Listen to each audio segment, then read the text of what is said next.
Shabbat Shalom u'mevorach buchim habayim. Welcome, ladies and gentlemen. This week we'll be reading Parashat Ki Teitzei.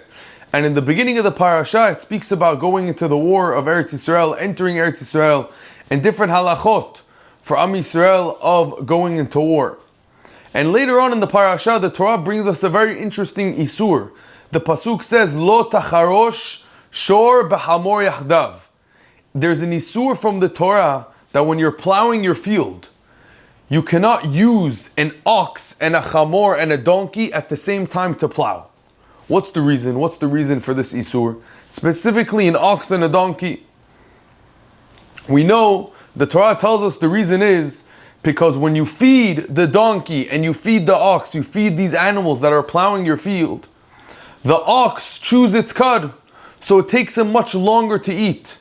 And the Torah is sensitive and worried that when the donkey finishes its food, he's going to look to the ox and he sees the ox is still chewing. And the chamor and the donkey in his head, you know what he'll be thinking? He'll be thinking, why did the ox get more food than me? And he'll be jealous and he'll be hurt. So what is the Torah telling us? There's an isur, one of the commandments, there's an isur in the Torah that you cannot plow an ox and donkey together. Because of what reason? Just because of this reason, that the donkey, even though you gave the donkey and ox, you gave them the exact same portion of food, but because the ox chews its cud, the Torah is worried that the donkey is going to turn to the ox when it finishes eating, and it's going to see it's still chewing, and the donkey might think that, hold on, how come the ox got more food than me?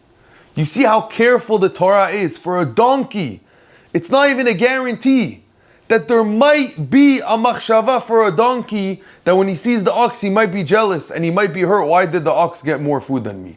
So we know Chazal teach us, if the Torah is being so sensitive on a donkey, how much more so to human beings, basar vadam, how much more so do we have to be sensitive of how we act and treat each other? We know very famously that when you ever go to a cemetery, they say if your minhag is to stick out your tzitzit, to put your tzitzit inside. What's the reason?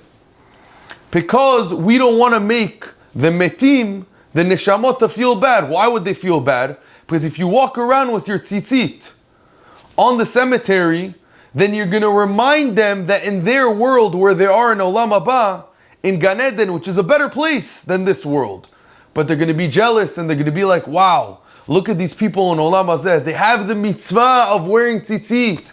They're having the hug of HaKadosh Baruch Hu every single second.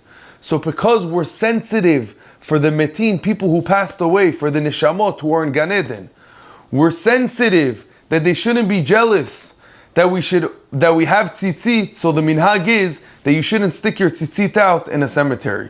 So you see again here how much more so Chazal tell us, if we're worried about people who are dead and their neshamot who are in Gan Eden, how much more so in the Bet Midrash, how much more so when you are running around alive in this world, how much more so you have to be careful that you shouldn't do things that make people jealous. You shouldn't do things, go out of your way to make people jealous and look at you in the wrong way.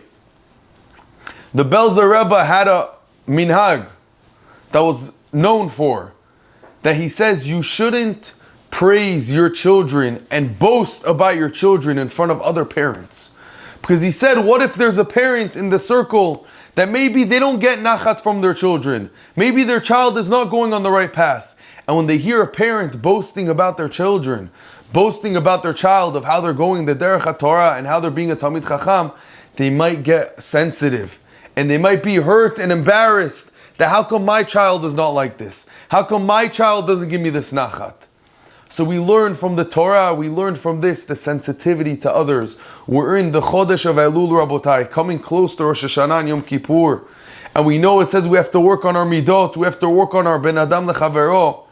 We have to realize if the Torah is sensitive, that a donkey might think and be jealous that the ox is chewing more, even though it got the same portion, so too how much more so with one another we have to be careful. We have to be careful what we say. We have to be careful sometimes if someone's in the room, before you speak, maybe if I say something, I might embarrass this person in the room. I might embarrass someone that might hear me saying this. When we want to show off, which is not good, we have to be careful. What are other people going to think? We have to be sensitive, Rabotai. If the Torah is sensitive for a donkey, so too, how much more so, how sensitive we have to be.